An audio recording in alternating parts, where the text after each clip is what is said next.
Okay, welcome to part 2. So let's go. Part 2. Adjust the camera a little bit. Okay. Alright. So we were here and my senior year began in earnest. Okay. The school day itself was nothing spectacular. Just a usual Fukuyama High routine. with the with the with the exception of some big news that was buzzing around school. There was a new boy in town. New boy in town. By lunchtime, absolutely everyone was talking about him. Really? Who? His name is Hiro Sakurai. Hiro Sakurai. Keiko saw him while his parents were moving into the house on Kita Hill. So what's the scoop? Is he good looking? Keiko says he's pretty hot. But you know Keiko, she thinks the principal's hot. Old man Ito? You've you've got to be kidding. I swear to God. Well, we'll get to judge for ourselves soon. What club do you think he'll join? Who knows? Maybe he's a baseball whiz, and he'll show our guys how to actually win a game or two this year. Oh, I hear he starts school tomorrow. Baseball whiz? You mean miracle worker?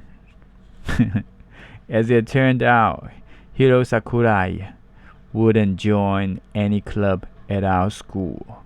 He just wasn't a club joining kind of guy.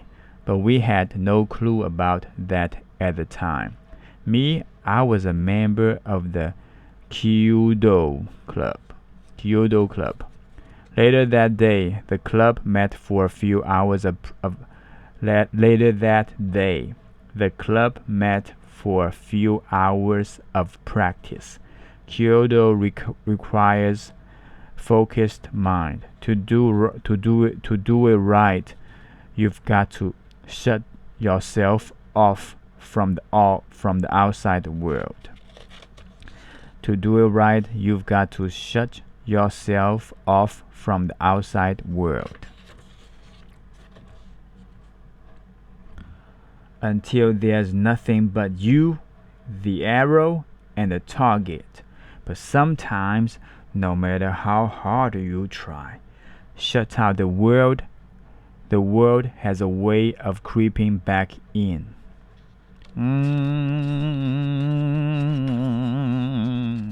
Oh. I'm sorry, Sensei, I ate a mosquito. You know the rules, Yoshida. Of course, Sensei, I'll go find it immediately.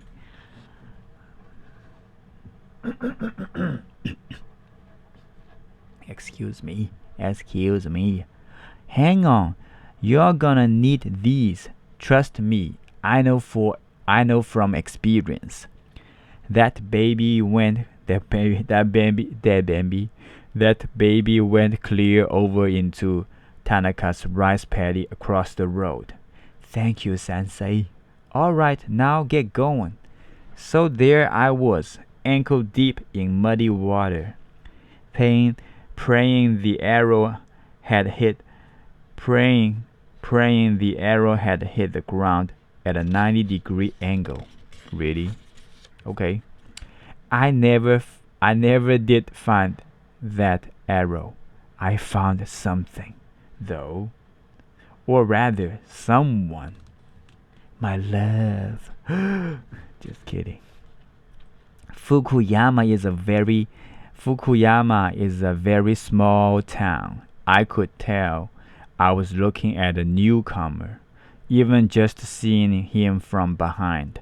That's Hiro Sakurai. That's Hiro Sakurai. Don't get too excited or too surprised.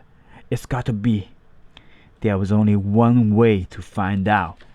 Hiro Sakurai! No. Excuse me, sir, but aren't you?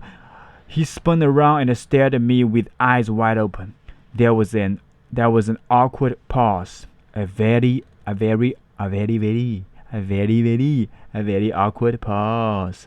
He thrust whatever he'd been holding into his trench coat and kept his lips shut tight. Shut tight. Shut tight. His expression was clear. All right, intruder, he said. He said. Finish your question and leave me alone. Aren't you in a position to have seen an arrow that flew into this rice paddy? Rice paddy? He didn't say a thing, just slowly shook his head and waited for me to leave. Oh, right, well, sorry to have interrupted you. Again, not a word. No, that's okay. Not even a whatever. I turned and marched off through the mud, suddenly eager to be as far away from him as possible. How rude can you get? Good luck making friends here. Here, pal.